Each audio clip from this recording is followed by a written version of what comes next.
ओम नमो ओंकारेश्वर देवताय नमः. ओम नमः शिवाय. ओम नमः शिवाय. अवधूत चिंतन श्री गुरुदेव दत्त. मंडळी, शंका समाधान या कार्यक्रमासाठी मी संगमेश्वर गिरी श्री क्षेत्र ओंकारेश्वर देवस्थान बिलोद्यान जानेगाव इथून आपलं सर्वांचं हार्दिक स्वागत करतो. मंडळी, आपण 2-3 दिवसाखाली एक 2-3 व्हिडिओ टाकले मी की नकारात्मक विचाराची माणसं आपल्याला कसे छळतात, थोडक्यात आपली अधोगती करतात, आपली प्रगती होऊ देत नाहीत, याविषयी मी बोललो तुम्हाला. आणि तसे व्हिडिओ पण टाकले मी.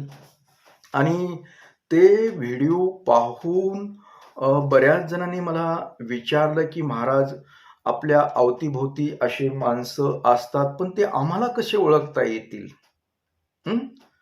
तर तशी माहिती दिली तर बरं राहील. तुम्ही सांगताय तुमच्या अवतीभोवती, तुमच्या नात्यामध्ये अशी माणसं असतात, परंतु ते ओळखायची कशी, हे सांगितलं तर बरं राहील. असे अनेक लोकांनी प्रश्न केलेत. कुणी म्हटलं की तुम्हाला कसे वाटतात आम्ही? तुमच्याशी आम्ही बोलतो, तुम्हाला आमच्यात काही तसं दिसतं का? तसं पण विचारलंय. तर त्यांना मी जागच्या जागेवर सांगितलंय, परंतु बऱ्याच जणांना की थोडक्यात कशी दिसते व्यक्ती ती, असं विचारलंय. तर मी तुम्हाला सगळ्यात प्रभावी, जास्त करून ज्या व्यक्तीचा प्रभाव पडतो आपल्यावर नकारात्मक विचाराचा,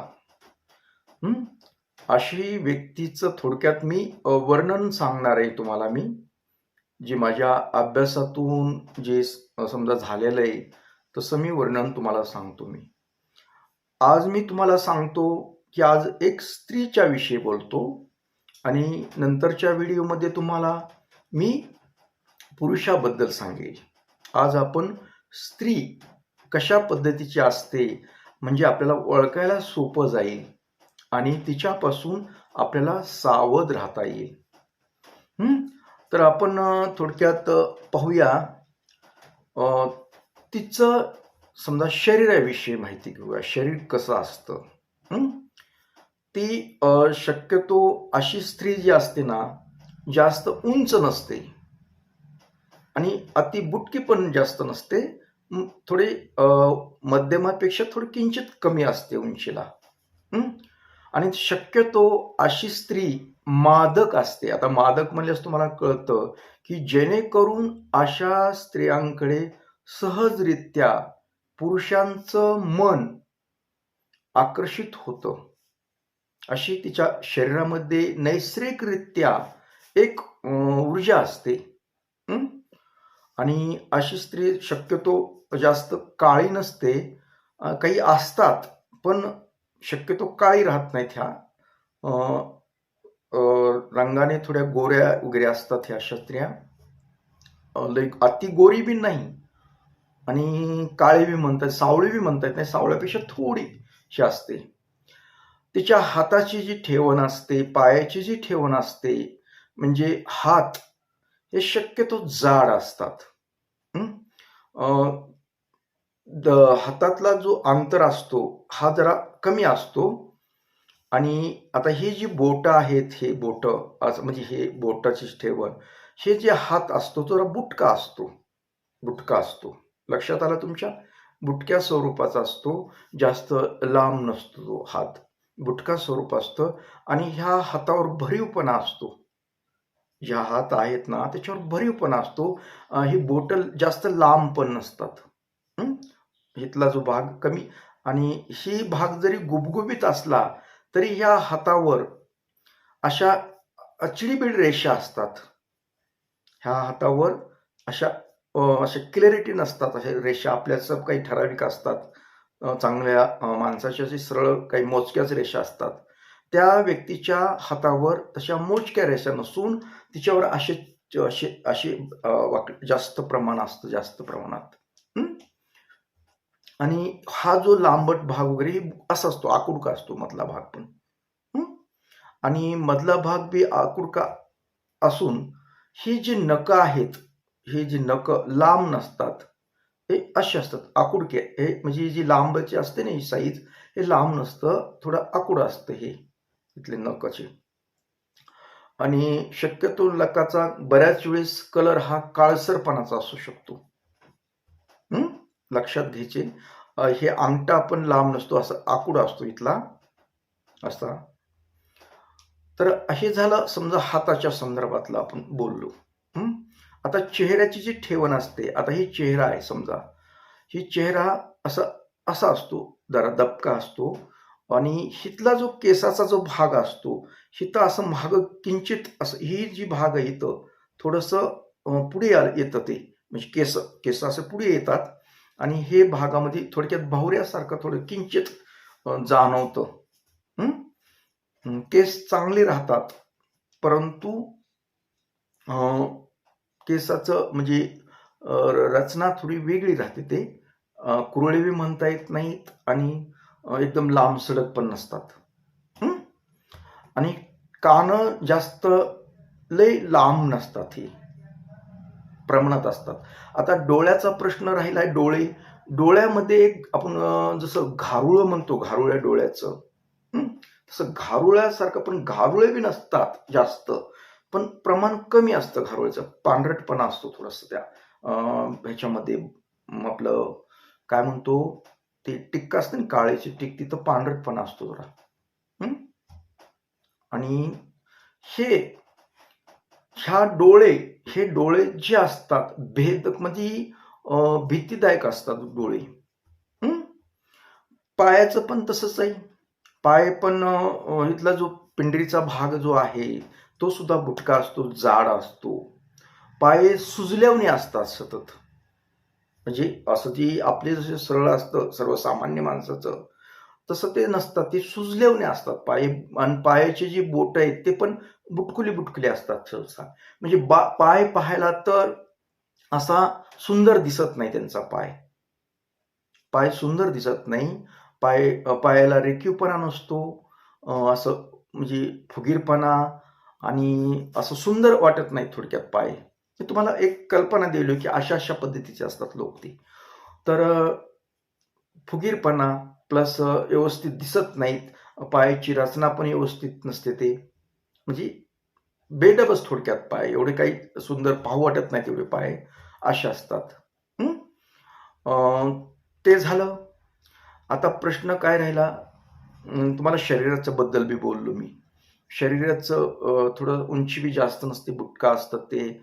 आणि शक्यतो हे मुळातच समजा आपण काय म्हणूया, डबल हाडी, म्हणजे सतत जाड असल्यासारखं, म्हणजे अति पोटावर चरबी असणं.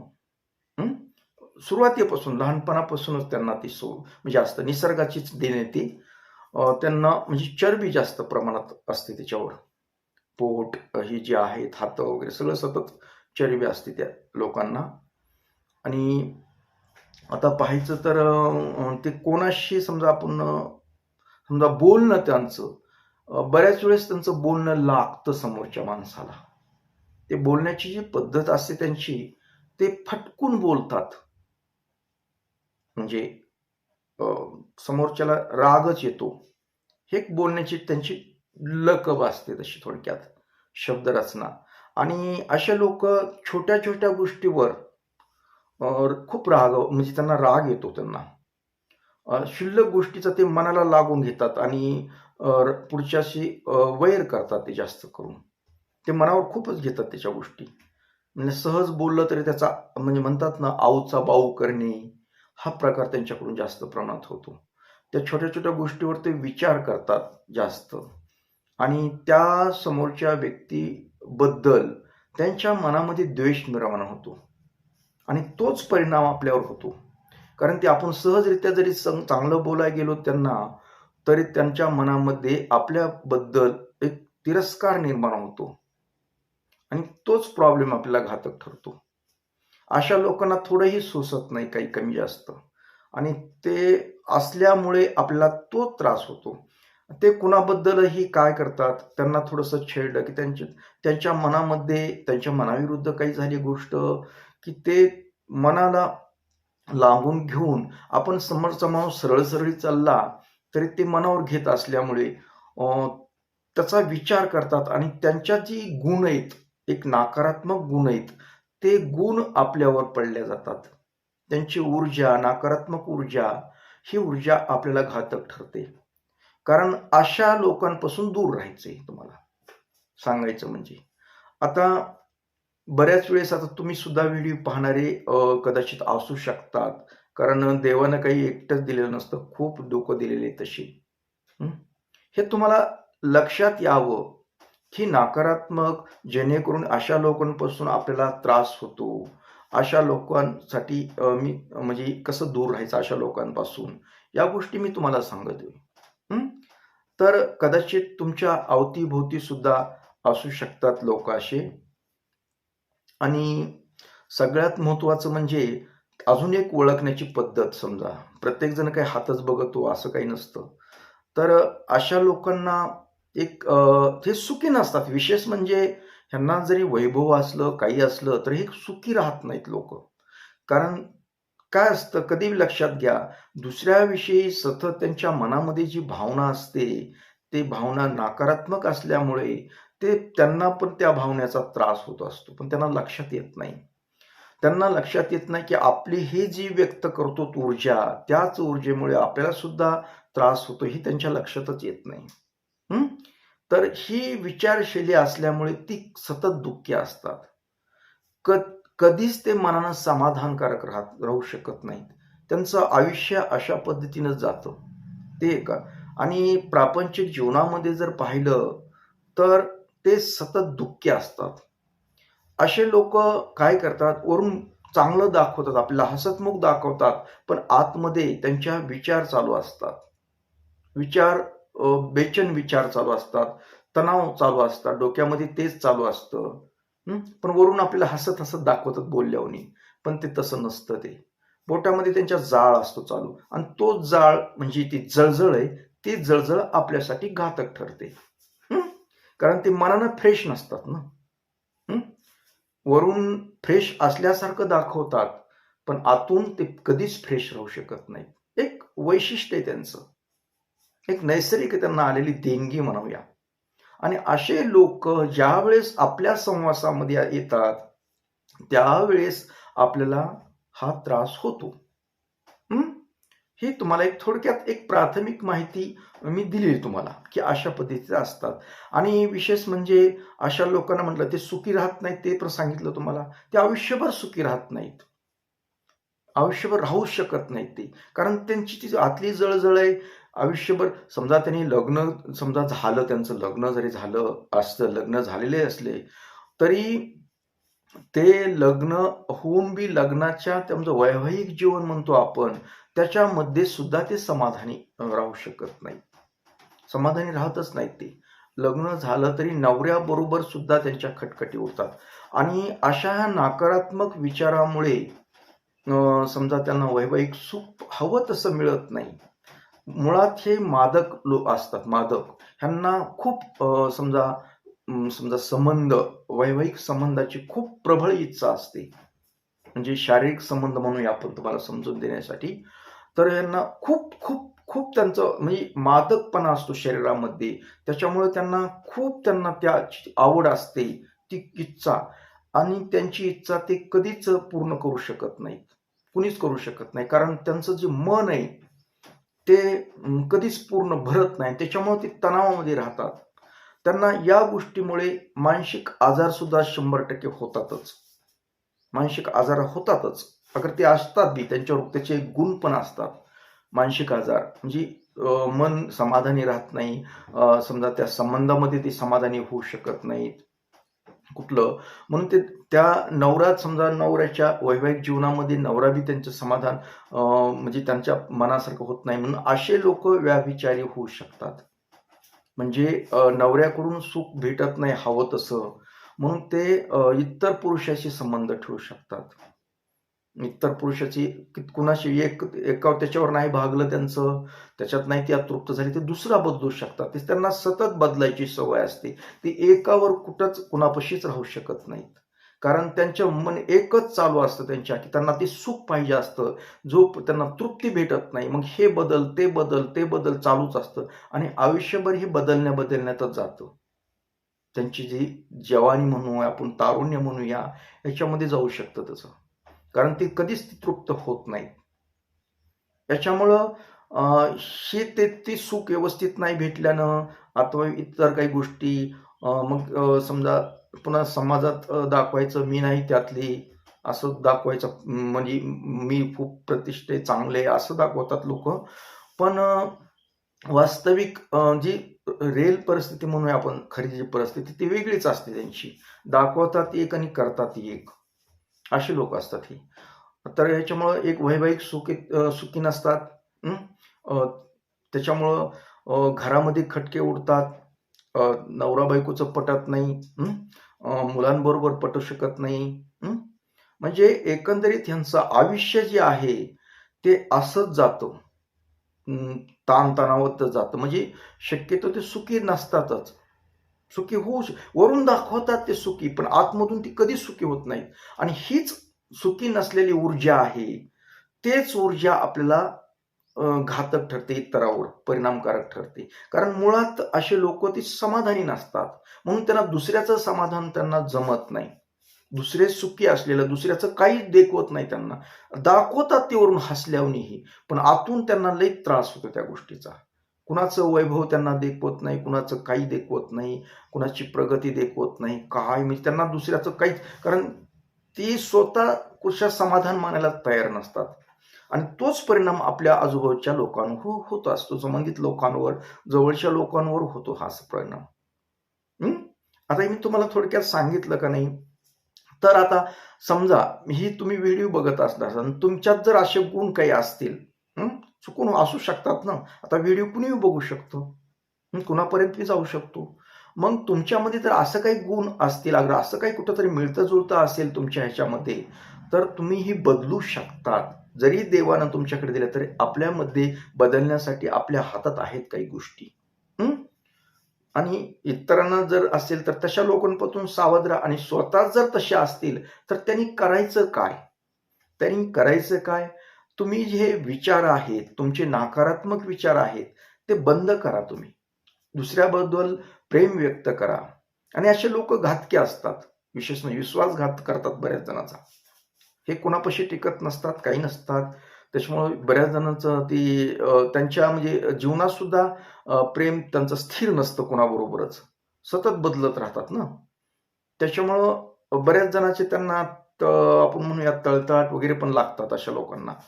त्याच्यामुळे त्यांची जी ऊर्जा कमी व्हायची की नाही ती वाढत राहते. मग त्यासाठी करायचंय काय आपल्याला, ही महत्वाचं आहे. आता हे झालं, तुमच्यापैकी जर कुणी अशा वृत्तीचा असेल, व्हिडिओ बघणारं कुणी, तर त्यांनी काय करायचं ते सांगतो. पहिली गोष्ट, असे जे विचार येतात तुमच्या मनामध्ये ते अगोदर कमी करण्याचा प्रयत्न करा. आणि कमी कशाने होते ते सांगतो.